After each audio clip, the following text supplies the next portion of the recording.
Anything she would do.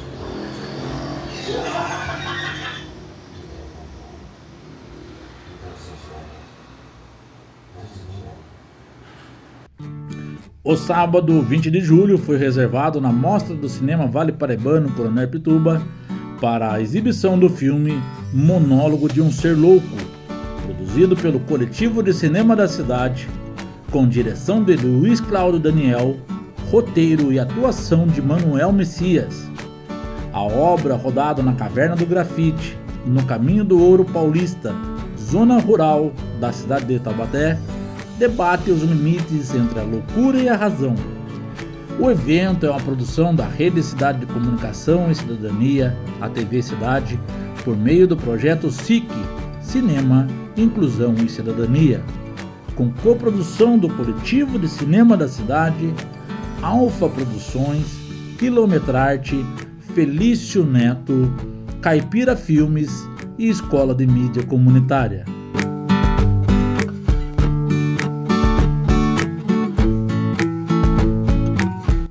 Tem um incentivo da Lei Paulo Gustavo, através da Secretaria da Cultura, Economia e Indústria Criativas do Governo do Estado de São Paulo, do Ministério da Cultura e do Governo Federal.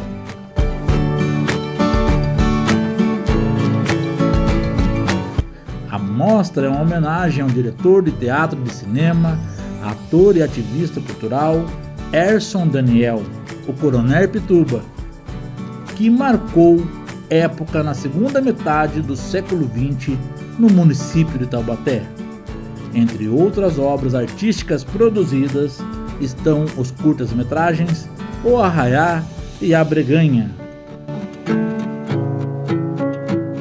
Depois da exibição, o diretor cinematográfico Luiz Cláudio Daniel participou de um debate com o público intermediado pelo produtor executivo André Ferreira. Bom, mais uma sessão, né? Sessão de encerramento aí da mostra do cinema Vale Paraibano Coronel Pituba.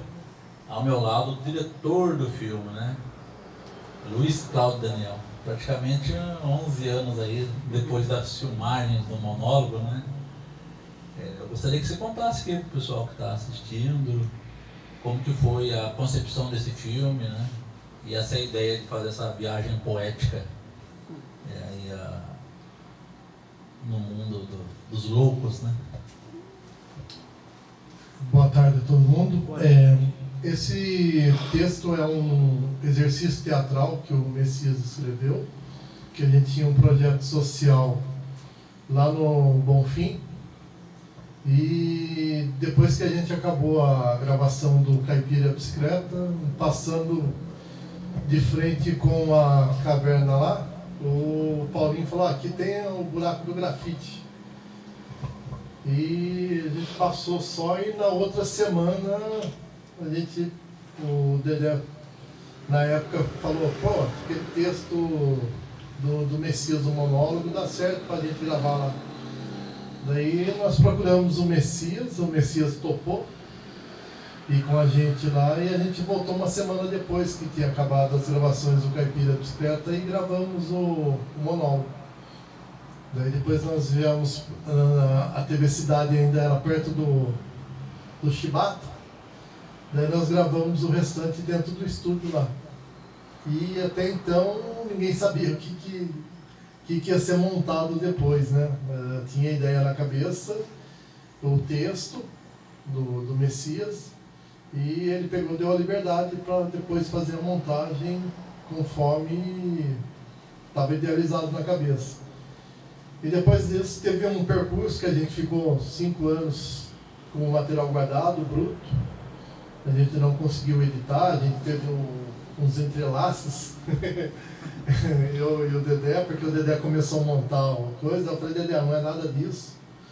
E o Dedé chegou até a fazer a abertura, tudo, né, Dedé? E a gente ficou uns 5 anos aí meio em stand-by, e depois isso em 2019, né? 2018 para 2019. Daí eu acho que ele amadureceu, a gente sentou e ficou praticamente 9 meses para finalizar o filme. Daí a gente fez todos toda a parte de montagem dele, de seleção das imagens. E depois a gente fez os foleys tudo no estúdio aqui. E então teve essas várias etapas. E a gente fez um de 15, um de 26 minutos. Então a gente tem 2 curtas da mesma temática, mas o que prevaleceu mesmo foi o de 15. O de 26 está guardado até hoje, né, Dedé? Acho que nós exibimos poucas vezes, né? Acho que nem chegou a exibir. E essa é uma viagem poética, a gente faz a loucura. E depois que a gente gravou, filmou tudo, montou, daí depois que a gente foi vendo as referências das pessoas que assistiram, daí o pessoal comparava muito com Platão, né, que é o mito da caverna. O mito da caverna de Platão, depois com aquele que era o interno lá, o Arthur Bispo do Rosário. Arthur Bispo do Rosário também, por causa das vestimentas. Então depois a gente debateu em vários lugares e as pessoas começaram a ter essas referências. E eu não tinha nada dessas referências antes de ter montado, eu não tinha passado por nada desse, nem do mito da caverna, nada. Depois que estava pronto o filme, que eu fui estudar sobre essas referências que o pessoal achou dentro do filme. E é interessante isso, que a gente vem aprendendo cada vez que a gente assiste, e aprende mais, a gente vai tirando mais, depois dos debates, mais coisas interessantes que o pessoal se identifica, e a gente mostra muito a questão do silêncio da mente. E a gente tenta incomodar as pessoas com o silêncio. Você viu que tem umas pausas, e as pausas é para poder as pessoas saírem refletindo, ou analisando, falando, pô, que merda, ou não, que maravilha, entendeu? Pelo menos alguma reflexão a pessoa vai sair de dentro da sala de... Acho que o Chico Buarque fala bem, né? Esse silêncio todo me atordoa, né? Eu acho que é bem por aí, bem nessa linha. Eu queria saber, você falou logo no comecinho aí, que foi um texto feito para teatro, né? Trabalhado lá com os adolescentes no Bonfim. Qual que foi o diferencial nessa questão do roteiro? O roteiro é único, né? Tanto para o teatro quanto para aí a feitura do filme, né? Mas qual que foi esse diferencial que se você assistir a peça é uma coisa e assistir o filme é outra coisa totalmente diferente? O audiovisual dá liberdade para você, né? Quando você não se prende a conceitos ou ideologias ou objetivos, o audiovisual ele te dá essa liberdade de você poder brincar com as imagens, experimentar, que é o mais interessante. Eu acho que o experimento é essa liberdade. E quando você monta uma peça de teatro com um monólogo, você já engessa um pouco, porque você tem que seguir o script. E como ele deu a liberdade para a gente mexer como quisesse em cima do texto, eu acho que a gente pode brincar, pode experimentar, pode fazer experiências que a gente tem vontade e às vezes não tem liberdade dentro de um texto para teatro. Inclusive, eu vou revelar para você, o Daniel não deixou nem o roteirista entrar dentro da ilha de edição antes que o filme estreasse. É verdade isso, é mito? Isso é verdade, a gente montou, a gente fazia todos os sábados aqui, depois que acabava o expediente, e a gente ficava 2, 3 horas, 4 horas, fazendo edição, às vezes de 2, 3 minutos, né? Porque foi bem trabalhado as imagens, e a gente tinha essa preocupação de aproveitar ao máximo do material que tinha. Então é onde você faz essa viagem, você faz o experimento, não dava certo, essa imagem do túnel, isso aí demorou 3 sábados para a gente conseguir essa imagem, que era dar a você a intenção de você estar viajando dentro do túnel com velocidade. E tem a capacidade técnica também que às vezes é limitado, o computador não ajudava. Então a gente tem que fazer fragmentado para depois juntar tudo. Então foi bem trabalhoso essa parte. Mas é gratificante depois você vendo o resultado da imagem, né? Mas foi feito tudo em fragmento. E tem Foley que tem 16 canais para conseguir um tipo de som. Então a gente fez tudo dentro do estúdio, às vezes amassava papel, rasgava, para poder construir essa batidinha do início, que parece aquela coisa tá batendo no prato e tal, mas ela é bem trabalhada. Chegou a ter 16 canais. Então a gente teve que fazer em uma etapa, depois fazer outra, porque você não consegue renderizar tudo de uma vez. Então, tecnicamente, foi bem trabalhoso para a montagem. É isso que demorou 9 meses para sair a criança. Foi um parto, literalmente, né? E hoje, você acredita que essa questão de provocar a discussão entre o limite da loucura e a razão, esse filme consegue passar isso? Consegue passar a questão da loucura poética versus a loucura que é a doença, que é o que cada vez mais a humanidade está mergulhando, né, numa espiral aí que é difícil de sair, né? A gente anda para a rua, a gente vê as pessoas transtornadas, né? Então, hoje com essa modernidade que é tudo muito rápido, muito volátil, muito líquido, né? Tudo assim, muito, é muito. E a loucura sempre esteve junto da sociedade, ela veio caminhando. Ela tinha um ritmo que demorava um pouco mais para as pessoas ter o diagnóstico da loucura. Hoje em dia você consegue já, dentro de você observar o ser humano, a loucura que já está impressa dentro dele por causa dessa rapidez. Então, o diagnóstico está mais rápido, mas a loucura continua pertinente. E isso vai seguir o homem por causa da evolução da máquina. Quanto mais informatizado a pessoa está, mais dentro do contexto da comunidade, mais ele é cobrado. Então, a cabeça do cara vai a 1000. Então, é muito fácil hoje em dia o cara pirar. Se ele for nessa velocidade que está a sociedade hoje em dia, se ele não tiver um momento para parar e respirar e ter o silêncio dele, ele pira. E é por aí. Eu acho que a loucura vai estar sempre na moda. Alguém quer fazer alguma pergunta? Aproveitar, o diretor está aqui, o Daniel. Eu notei, pelo menos eu acredito, na construção de imagens, que acaba passando um pouco de angústia também. Eu me senti dentro da caverna, espremido, enlouquecendo, e eu entendi as pausas para o silêncio. Eu senti também e eu não sabia muito bem o que pensar ali. E justamente era um momento que eu parava e era obrigado a pensar. E eu queria saber se você já falou sobre a pausa, mas esse sentimento de angústia que eu senti, de alguma forma ele foi proposital? Você pensou em transmitir algum sentimento, alguma intenção com essa loucura, com essa construção de cenas também, com essa montagem? Você viu que ele tem vários eus. Tem as cenas que são gravadas dentro do estúdio e os vários eus que tem dentro do ser humano.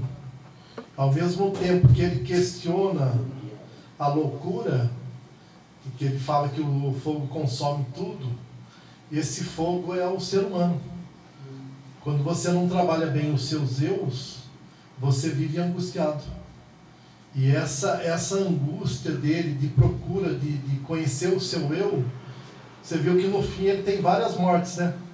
Então são os eus dele que vão morrendo junto com ele. Então é uma construção do ser humano mesmo. Que às vezes o cara passa uma vida toda e ele não conhece o segundo eu dele. Sendo que a gente tem 100 e poucos eus, ou 1000 e poucos eus, que você constrói ao longo da sua vida. E aonde você faz essa análise, o cara se sente oprimido. Ele passa às vezes uma vida toda oprimida e ele não descobre da onde vem aquela opressão, aquela angústia dele, que às vezes é um relacionamento mal sucedido, ou um estudo que ele não conseguiu cumprir, ou um objetivo que ele não conseguiu atingir. Isso vai oprimindo o ser humano.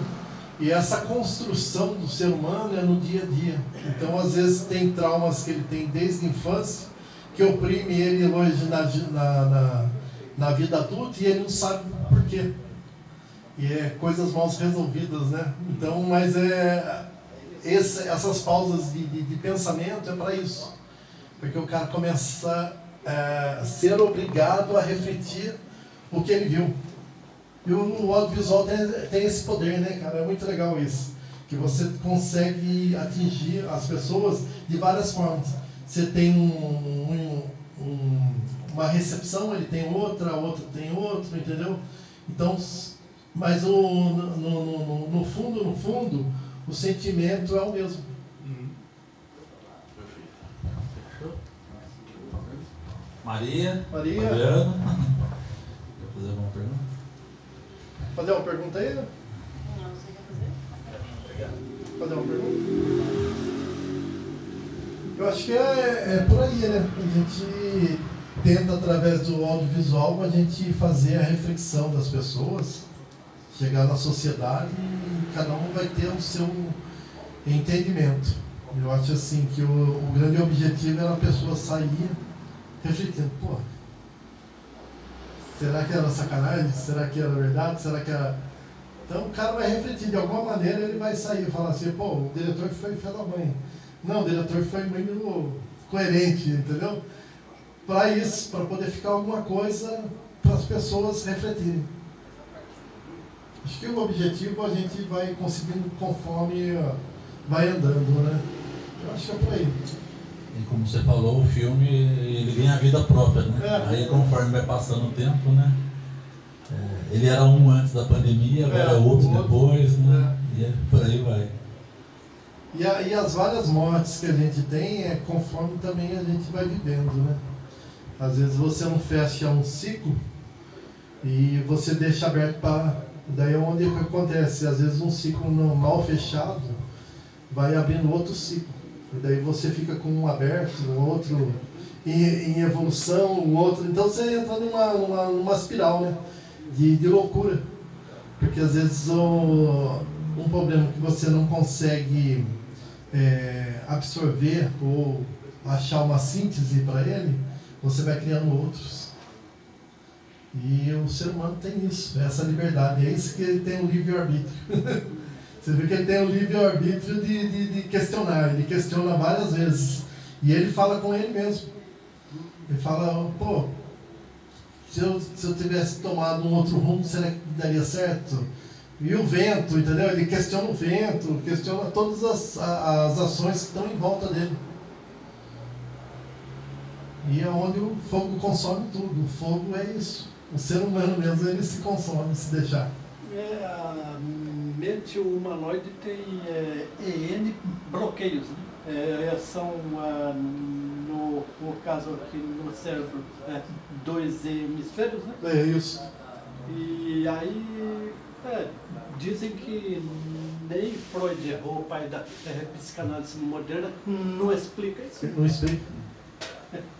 É isso Então, aí. Bom, o que não tem explicação, explicado está, né? Gente, agradecendo ao Luiz Cláudio Daniel, diretor do filme Monólogo de um Ser Louco, também aí, da produção da Mostra do Cinema Vale Paraibano, Coronel Pituba. A gente também agradece a todos que nos acompanharam, vieram prestigiar, né? E lembrando que o Projeto SIC continua, sempre aos sábados, com sessões às 14 horas. Os produtores da nossa cidade, da nossa região, que quiserem ter os filmes exibidos, é só entrar em contato conosco. Mais fácil pelo Instagram, TV Cidade Oficial. Também tem lá o Facebook, pode entrar na TV Cidade, deixar o recado lá que a gente está sempre respondendo, né? Ou na Avenida Desembargador Paulo de Oliveira Costa, número 540, aqui no centro de Taubaté. São o endereço físico e o endereço virtual para você entrar em contato. E para você também que quer prestigiar nos eventos promovidos pela Rede Cidade de Comunicação e Cidadania, também é só entrar nas nossas redes sociais que eu acabei de falar. Agradeço a Claudinha Mello, na pessoa da Caipira Filmes, Felício Neto, Luiz Cláudio Daniel, na pessoa do Quilometrarte, né? Também a Escola de Mídia Comunitária, representada pelo Mário Jefferson, a Coletivo de Cinema da Cidade, Alfa Produções, que a gente representa, e até a próxima oportunidade. Lembrando que a Mostra do Cinema Vale Paraibano foi organizada pela Rede Cidade e com o fomento aí da Lei Paulo Gustavo, do Governo do Estado, também aí pelo Ministério da Cultura e Governo Federal. Então prestigie a arte, prestigie o cinema independente e prestigie sempre as ações culturais da nossa cidade e da nossa região.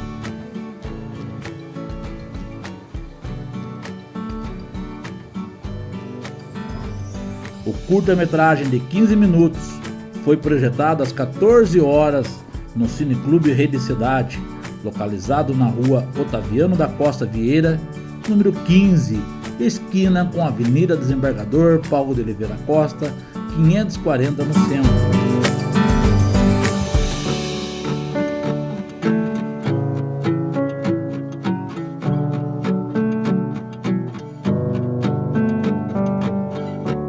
Para você que quer saber mais sobre nossas produções, sobre a programação do Cineclube Rede Cidade Coronel Herpituba, acesse @TV Cidade Oficial.